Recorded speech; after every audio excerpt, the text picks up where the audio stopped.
Hello again, and welcome back to Marketing with Purpose. My name is Monica Pitts, and I am your host today for this episode all about color. Have you ever wondered why red dominates fast food chains while banks tend to use green in their logos?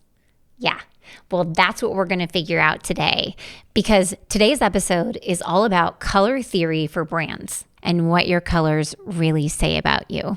Now, I have a degree in agriculture, so spoiler alert, yeah. I don't know how that equates into me owning a web design firm for the last 18 years, but somehow that's where life took me. And so everything that I know about color actually comes from my gut, which is a pretty powerful thing because that's what color theory is all about. It's about how colors impact everything from our mood to our appetite. So I actually had to pool my designers and have them give me some lessons and break down color theory for me because, not surprisingly, all of my training in animal and plant science did not equip me to train you about color theory. So in this episode today, we're going to talk about the color theory basics for branding, different terminology that you can use to describe color, and we're going to give you some tips on choosing your colors by breaking down the positive and negative connotations for each color and get a little bit of background on how they make people feel. So that way you know exactly what your colors are going to say about your brand. So let's get to business. You're on a mission and you just need more people to know about it. And whether you're brand new to marketing or a seasoned pro, we are all looking for answers to make marketing decisions with purpose. I'm Monica Pitts, a techie, crafty business owner, mom, and aerial dancer who solves communication challenges through technology. This podcast is all about digging in and going digital. I'll share my marketing know-how and business experience from almost 20 years of misadventures. I'll be your backup dancer so you can stop doubting and get moving towards marketing with purpose. This episode is sponsored by MayeCreate Design. Yeah. That's right. We sponsor ourselves. And brought to you with love by our Marketing on a Shoestring mini course. Now, our free beginners mini course is all about marketing on a budget. And contrary to popular opinion, you don't have to spend $1 million or do something that you hate to market your business. Get ready to challenge traditional marketing assumptions because this 101 mini course is designed to give you a rock solid foundation so you can make the right decisions for you with total confidence. You can check it out at MayeCreate.com. That's YOUMAYECREATE.com. And the link, of course, will be in the show notes. Okay, now back to business. Okay, so let's hop all the way back up to the top. Have you ever stopped to think about why red dominates fast food brands while banks gravitate towards green? Have you ever wondered that? Obviously, I'm a student of color in my gut, but a student of agriculture in the classroom. So I really wondered. And it's because colors impact everything from our mood to our appetite. And branding pros know that color is just one more tool in their marketing toolbox, right? It's like writing or design. Color is a tool. Because between 62 and 90% of a product's first impressions are actually determined by its colors. Yeah, we don't know it, but we actually pick things because of the colors. I feel this especially when I'm looking at wine labels and I'm trying to pick my next bottle of wine. I was actually trying to pick a bottle of wine the other day and I was like, ugh, this one's on sale, but it doesn't have a pretty label. And my 9-year-old was like, does it matter? And I was like, of course it matters, right? It matters to me. I want a pretty wine bottle. So most of the time when people choose their brand colors for their business or their organization, they just go with colors that they like. And there's certainly an honest quality in making decisions based on your gut reactions, right? Because at its base level, that's what color theory is really all about. It's the study of people's reaction to color. Now, your brand colors, though, they can leave a positive impression for your audience and come together harmoniously in a design, or they can be really hard to read and awkward and loud. They could be like your designer's worst nightmare. And if you're the lucky bloke that gets to be that designer, you want to make sure that you pick colors that are going to work. They're going to stand and be right for you and your brand, and you can use them over and over and over again.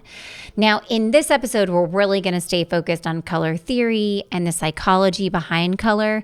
In the next episode, we are going to talk about good logo colors and how to bring it all together and pick the right ones for you. Okay, so this is all big picture, and then we're going to get into the how-to in our next episode. So let's start with what is color theory. It is the study of how colors work together and affect your emotions and how you perceive things. Now, we all know our colors. Yeah, we do. We know them. But it can be really difficult to talk about color without the terminology to express what you see and feel. A lot of my clients, they know it when they see it. And so when I'm having conversations with them about color, it can be pretty lively. Some of them express their opinions with a lot of clarity, while others are resorting to some pretty creative tactics like bringing in swatches of fabric or tennis shoes, paint samples, all kinds of different things to explain what they're looking for. And I appreciate that creativity. I get it. I think it's awesome. And it really helps me understand, they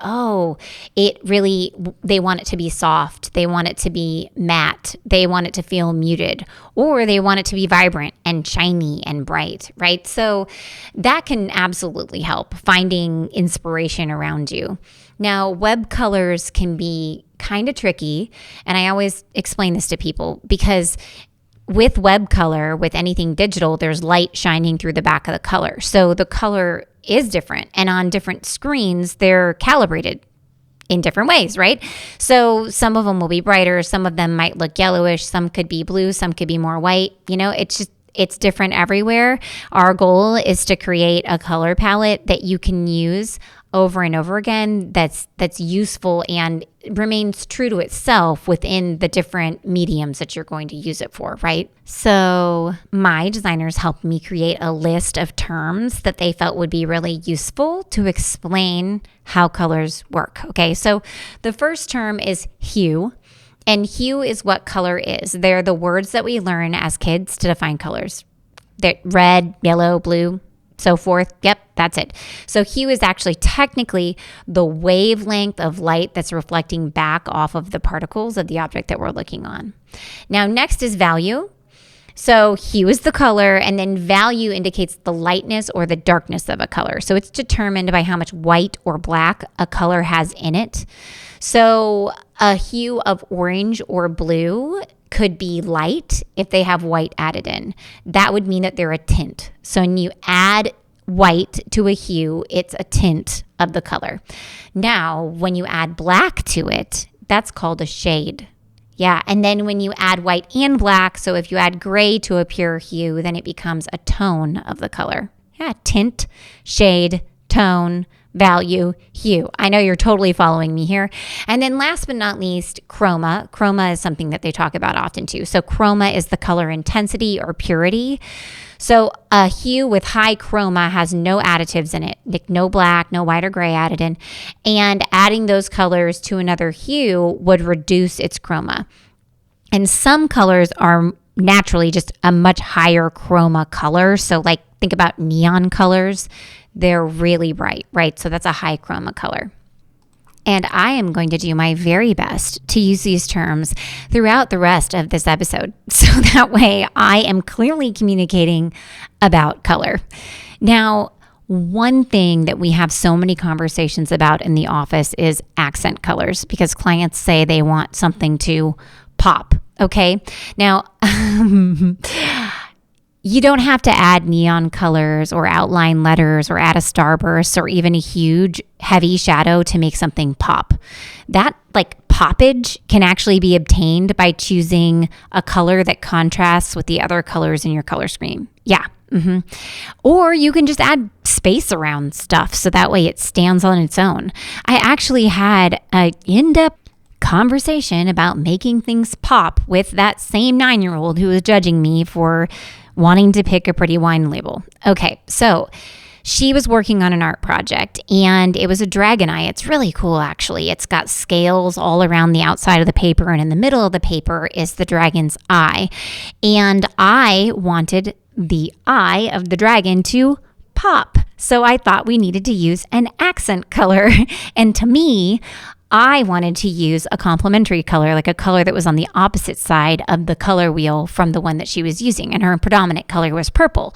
So I thought, ooh, a yellow dragon eye. Can't you just see how that like middle of the eye would just, it would just jump off the page, right?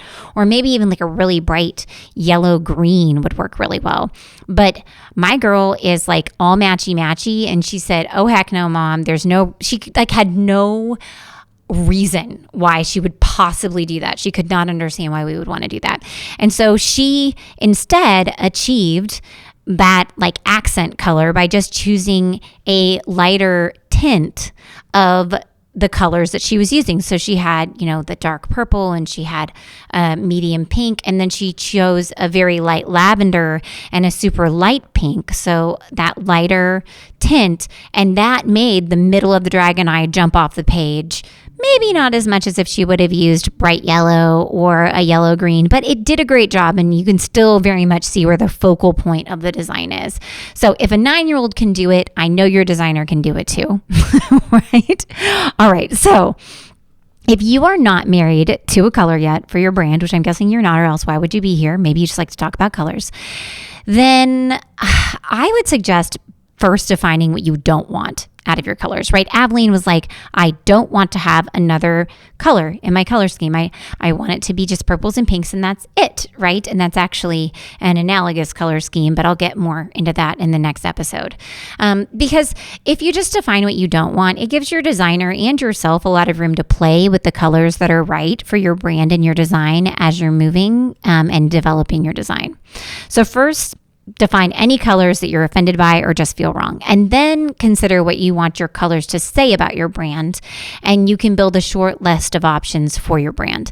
So I like to think about this by first thinking about the core values of your business. Like, what are the core values of your business? Because we want your logo and your branding and your colors to all align around your core values to make sure that you're showing who you are. Okay. It is tricky though. There is no absolutes in color theory, right? Because it's more of an art than a science. It's the study of how things work together.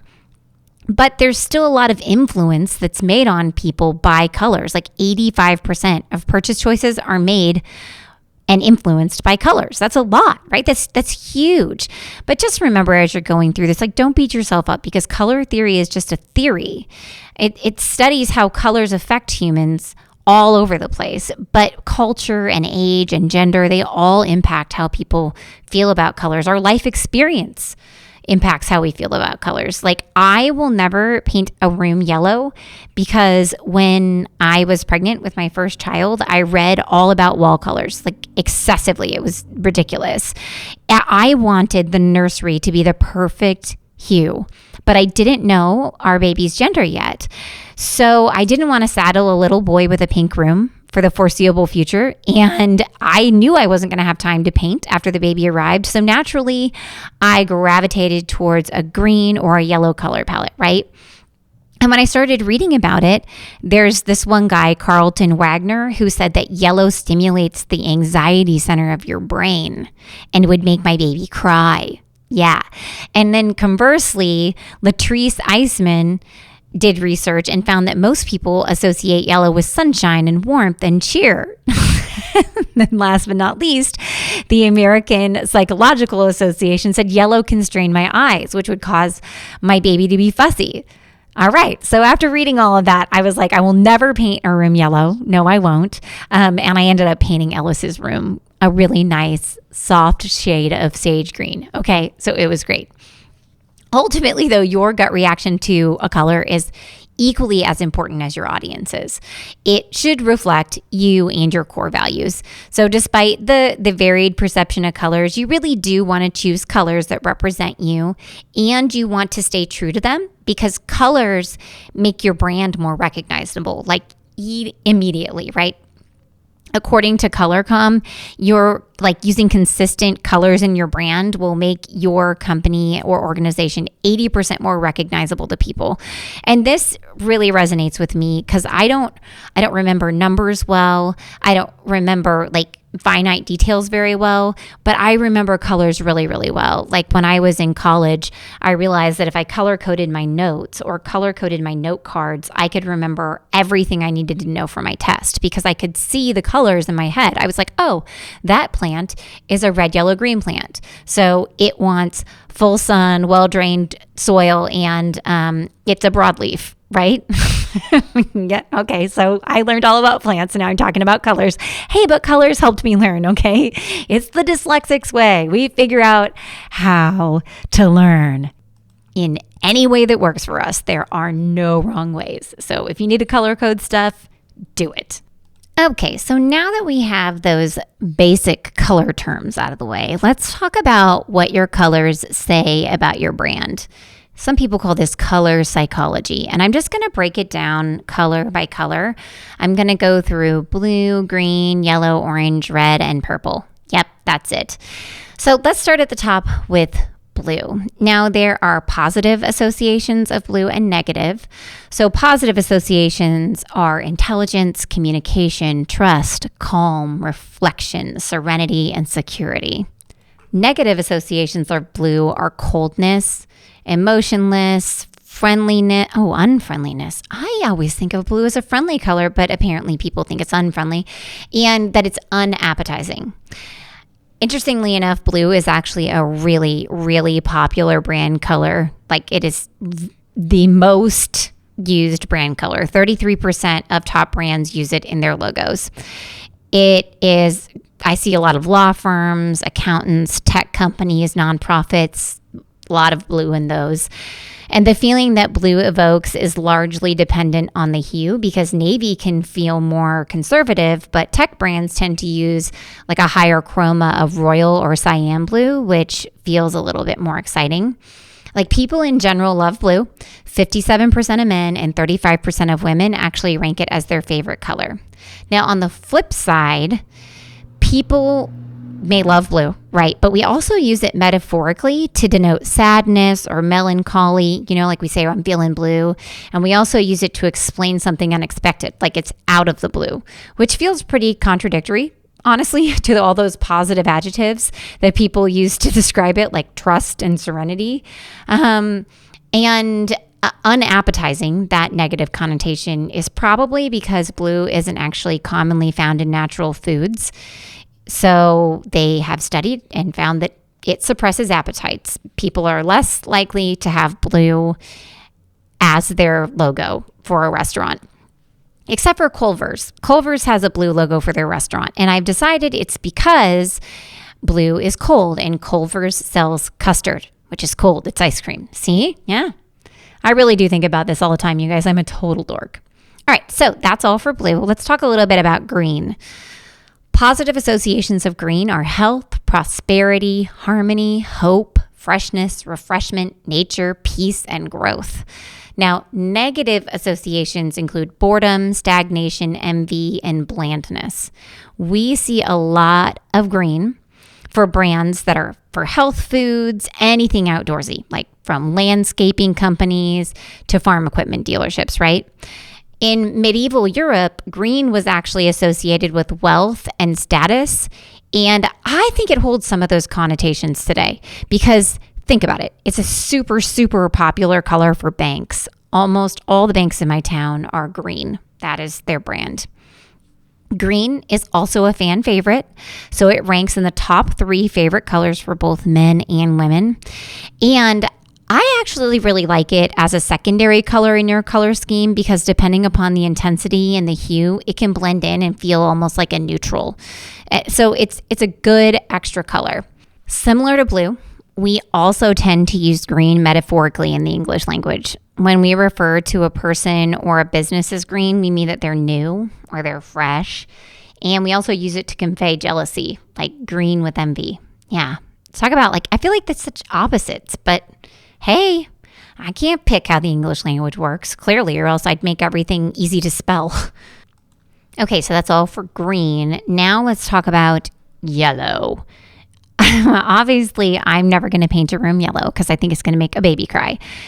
But there's so many positive associations with yellow. Optimism, warmth, happiness, innovation, intellect, extroversion, like all those things, all yellow.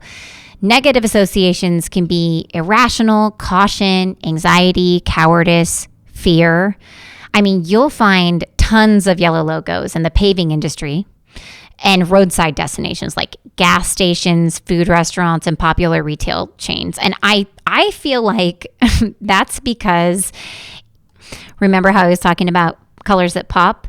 Yeah, yellow, this sucker pops, okay? So in general, like when I'm designing things, I use yellow in moderation, especially for things like brochures or websites. Yellow and red, they're both amazing and they really pop off of a page.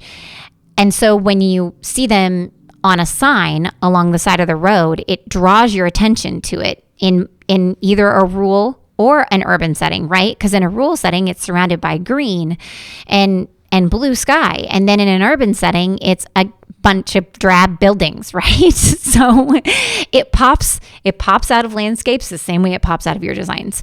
And in design, yellow works really well, especially when you balance it with cooler colors and neutrals, because too much yellow gets really loud, really fast.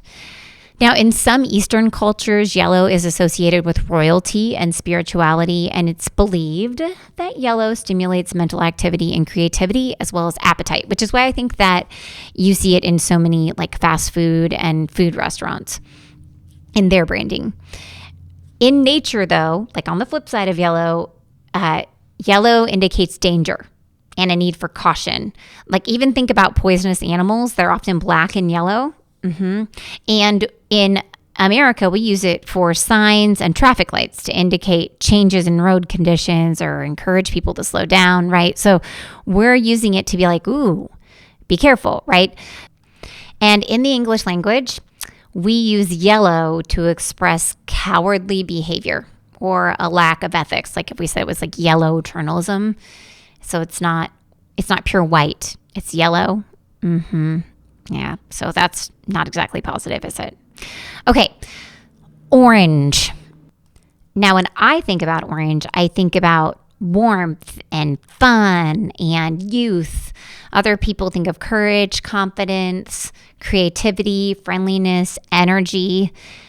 It does have negative connotations, though, just like everybody else. Everybody. Like now these colors are people. Like, okay, negative associations, deprivation, frustration, immaturity. Hey, so I think youth, I guess if you flip youth on its head, it's immaturity. Ignorance, sluggishness. Now, in the United States, orange is often associated with Halloween celebrations. And so it symbolizes autumn and harvest and the supernatural. But in the Netherlands, orange is associated with the Dutch royal family and national pride. So just thinking about those cultural perceptions again. Now, okay, so despite all the positive things that I feel about orange, it's actually, man, it gets a really bad rap. It's one of the least popular colors. Like regardless of gender, culture, age, 29% of people claim orange is their least favorite color. And 26% of people associate orange with low prices. Because, I mean, think about it. You often see orange indicating clearance or markdowns like in retail stores. So if your product or service is at a less expensive price point, then maybe using orange as part of your brand would be a good way to signify to people, hey, my brand is less expensive. Yeah? I mean, but okay. So despite that, it's still really actually a great color to use for call to action buttons. I think that's because its complementary color pairing is blue, right? So orange and blue are complementary colors, and blue is everybody's favorite color. And if you pair orange with blue, it will just jump right off the page and draw attention to itself, like surrounded by any color or hue of blue, right? A word of caution, though, if you do a lot of digital marketing and if you are going to be building your website around a brand color of orange, just know that orange is a tough one to get ADA compliant. It almost only passes compliance as a background color when topped with a flat black text, like not gray, black. And light orange does not usually pass on white either. So it's got to be orange, like pumpkin orange. Yeah. Which brings me to my second to last color, red. Now, man, red is a really popular color in logos. I see it all the time. I think it's because we work so much with the construction industry. There's a lot of positive associations with red: excitement, bold, warm, youthful, power, passion, energy, courage, action. So those are all awesome. Now, when you hear those positive associations, you don't think spa, relaxation, right? So maybe red is not the best color for your spa. But then there are some negative associations. Anger. Yes, I have literally seen red before. When it happened, I was like, whoa, I just saw red. That's crazy. I'm this angry. Probably need to take a deep breath and go drink a glass of water or something. Danger. Red is denotes danger, warning, defiance, aggression, and pain. Now, they say, whoever they are, that the color red raises blood pressure and stimulates your pulse rate and appetite. And outside of the construction industry, you'll see a lot of red in fast food restaurant logos, lots of them. And it doesn't even matter what region you're in. Like Chick-fil-A, Jack in the Box, Dairy Queen, KFC, Pizza Hut, Burger King, Arby's, Wendy's, McDonald's, Noodles and Company, Domino's has red in it, Popeye's Chicken. Yeah? Okay, so I think you're getting the point here. Chipotle, Dunkin' Donuts. I could keep going on. There's so many. So it is super, super popular for those fast food chains. And I think it's because it's supposed to be stimulating appetite, right? But I also think that they're out on signs on the side of the road. And when it's surrounded by green and blue, sky and earth, it pops right off the side of the road, right? It's used in a lot of law firm logos also. I think it's because of that power piece of it, right? Courage. Now, I feel like red, I mentioned this when I talked about yellow, I think it's an amazing accent color. It is an attention grabber. Now we all understand why. One popular study actually proved that a red call to action button will convert 21% higher than a green call to action button. I think it's because it makes people notice it. But I also feel like that when people design with enormous areas of red, it feels really, really intense. It's just like the information is yelling at you. And that's not to say that you can't do a good job of it. There are some websites that do a great job of it. Now, red can be a tricky color for ADA compliant design as well, just like orange. It can be done, but the contrast needs to be just right to make sure that your content is legible. It's best when you use red on a white background. It does not often pass compliance on darker backgrounds. It's just not easy to read. Now, plus if red's your color, like if that's the color you want to use, your design should function without it. I say this because color blindness affects people like all over, right? So 1 in 12 men are colorblind. And individuals with red-green color blindness, they have a difficulty distinguishing colors. They're just going to see it as a different, more neutral color. They're not going to see red, okay? They can even mistake blue for purple because they don't perceive the red component of purple. So if red's going to be your main color and men are your main audience, then make sure that you run that design through a color checker and you are accommodating for people with color blindness and they can see the different parts of your design. I actually just talked with a guy the other day and he said he walked into a bank and he was like, hey, what are you guys going to be putting on that sign out there? It's just a big sign. It's blank. Well, it's because he's colorblind. And so he couldn't see the things that were on the sign because the hues were so similar that they all came together and were the same color for him. That's never what we want. And I know that that bank didn't intentionally do that. But now that you're aware of it, you can make sure that if you do have red or green in your logos and color palette, you are checking to make sure that you have enough contrast that people can see what you want them to see in your designs. Now, last but not least, we have purple. I love purple. It's like one of my favorite colors. There's lots of positive associations with purple. Okay, wisdom, wealth, sensitivity, understanding. People think it's glamorous and sophisticated. It's spiritual. Yeah, it's creative. It's quality. Now, negative associations include reflection, decadence, introversion, suppression, excess, moodiness, inferiority.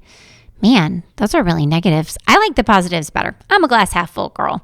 Now, you will see actually quite a few food brands with purple in the lineup of their logos. There's also a lot of tech companies, churches, and nonprofits as well. But overall, I don't see purple in people's logos nearly as much as I see blue or green or red. Historically, people have associated purple with royalty. And I associate it with church because I would see it all the time growing up in the Catholic Church. But different cultures definitely perceive purple differently. The Romans wore it even though it was more expensive than gold. And Queen Elizabeth I declared that only the royal family could wear it. So I think that's why some people think that purple is like exclusive, right? It's the reason that they think it's exclusive in a positive and a negative way, right? And in Japan, the color purple signifies wealth and position, but in Thailand and Brazil, purple is the color of mourning, right? So just back to those cultural meanings, make sure that you're picking a color that makes sense for the culture that you are promoting your company in or organization. Now, the experienced designer in me, I gotta tell you guys that there are a few challenges with purple. It is super lovely. It's one of my favorite colors, but it is unpredictable to print. Sometimes a dark bluish purple can actually end up looking like navy. A reddish purple can feel like maroon or even brown when you print it. So if you're sure that this is the color that you want to use, and I totally encourage you to use it, I love it, just make sure that before you print things, you go talk to your printer and maybe even do a test run to make sure that you get the color that you're really looking for. It's kind of funny because when I said this to the MayeCreate designers as we were discussing this podcast, they said in art school that color was one of the most difficult colors to mix. So they would buy red, blue, yellow, white, and black, and then they would mix them to make almost all the hues that they were going to paint with. But they would get a tube of pre-mixed, I can't even pronounce the word, quinacridone. Oh my goodness. I wish Tyler was here to tell me how to say this word. Violet. I have it written down in front of me. But either way, okay, so a very specific color of violet, and it rounds out their palette because they said it's just so difficult to get purple right consistency, which, I mean, that rings, right? That makes sense because I've watched it come out all kinds of different colors on business cards. Okay, so now we've made it through them all. Yep. Blue, green, yellow, orange, red, purple. And you know all of the terminology. We just did some serious color ruminating right now.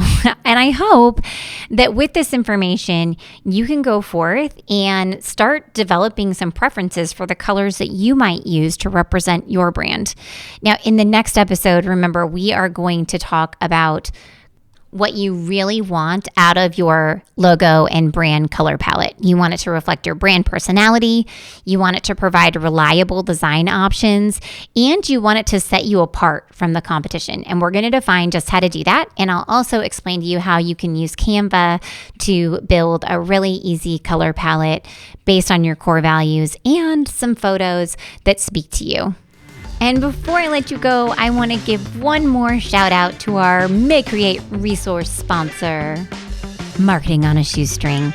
It is the free beginner's mini course to marketing on a budget. It lays the foundation of creating the right messaging to connect with your potential customer and prime them to buy. It unlocks the 4-part framework for making confident, budget-conscious marketing decisions so you can stop second-guessing and get a clear path forward. And it outlines the highest converting tactics that I know of for new marketers so you don't have to waste time on strategies that will never reach your goals. Hop on over to youmayecreate.com for instant access. That's youmayecreate.com. So thank you so much for joining me today. Make sure to subscribe wherever you're listening so you don't miss out on our next episode. And don't be afraid to use that link in the show notes to go over and enjoy the fully formatted blog post with all the pictures broken down, covering every single thing that we talked about today. Because your next step is to put this information to action. And until next time, go forth and market with purpose.